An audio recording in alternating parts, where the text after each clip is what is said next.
next service call.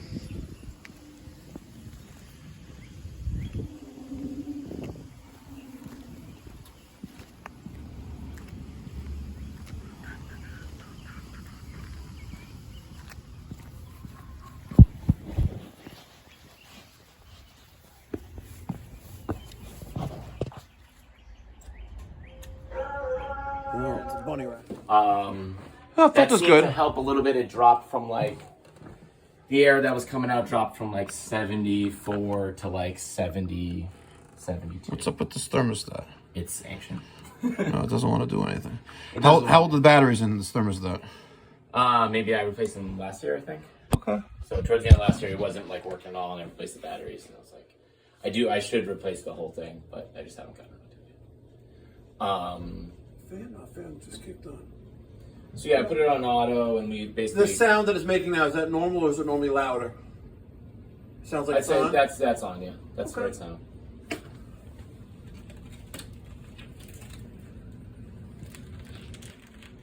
And then I actually was like, let me see if I took like the filter off for a while. Yeah. And Let's show it back in there.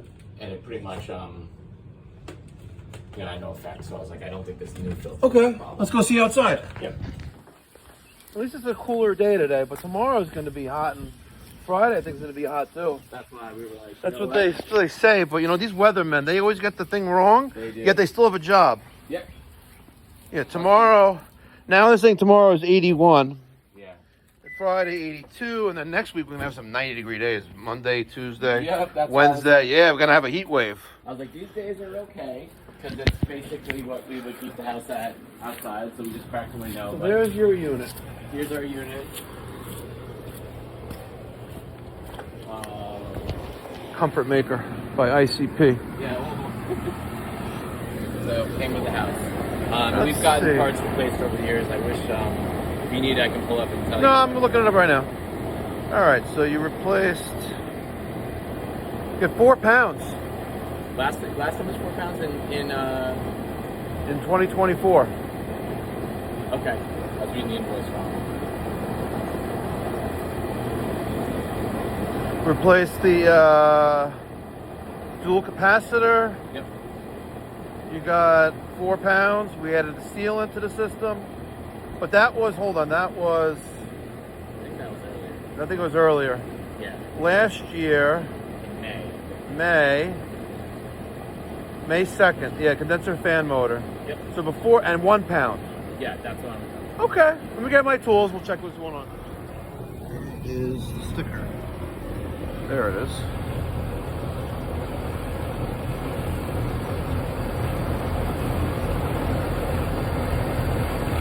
Looks like this is a 3.5 ton system.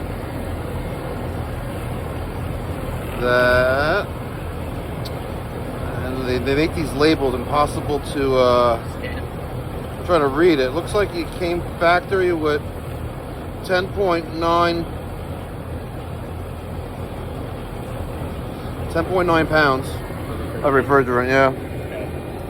And you're low. How are you able to? Had a quick conversation with the homeowner, give him 5 options: do nothing, add refrigerant, add a sealant, look for the leak, or replace the system. We're going with number 2. We're adding refrigerant.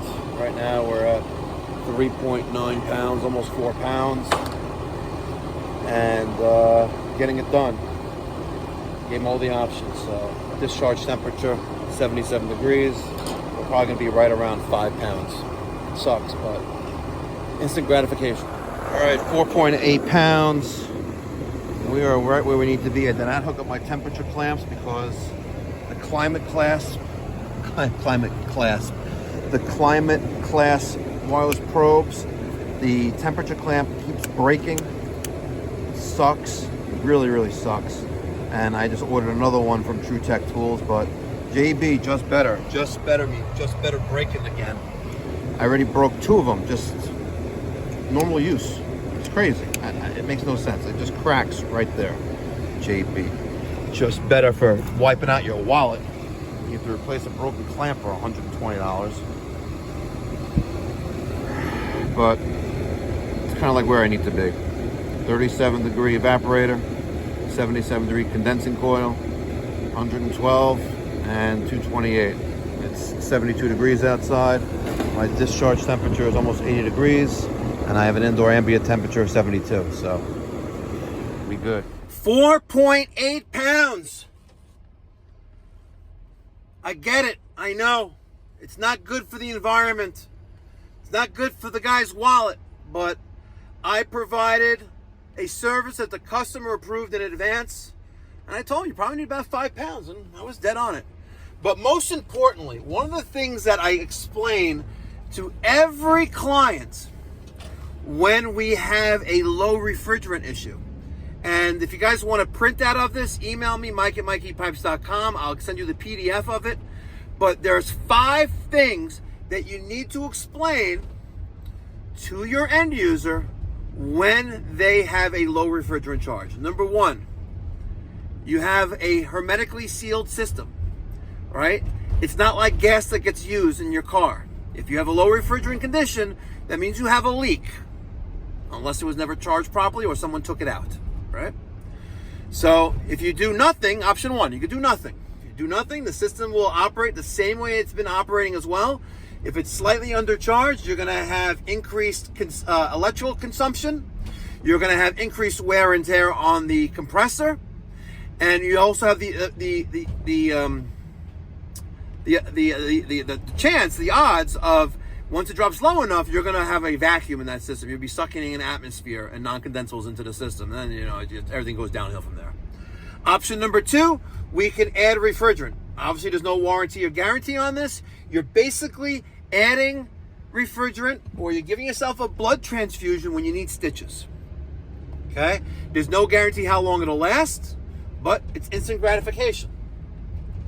Option number 3, we can add refrigerant with a sealant. No warranty or guarantee that's going to work, but something's better than nothing. Option number 4, we could look for this leak. It's often time consuming. Sometimes you get lucky, you'll find it within an hour. Sometimes you'll never find it, and it'll be stuck in a line set that's buried inside of a wall. And option number 5, you replace the entire system. If you explain those options every time you have a low refrigerant condition, not only are you promoting professionalism, but you're making the customer fully aware of what their options are. And you'll be strengthening those relationships between yourself and the end user. If you want a printout, I have a nice PDF form of this that we used to have our customers sign, but now it's just attached to the invoice that they review, and they sign that directly in our app called House Call Pro. Okay, thank you so much for watching.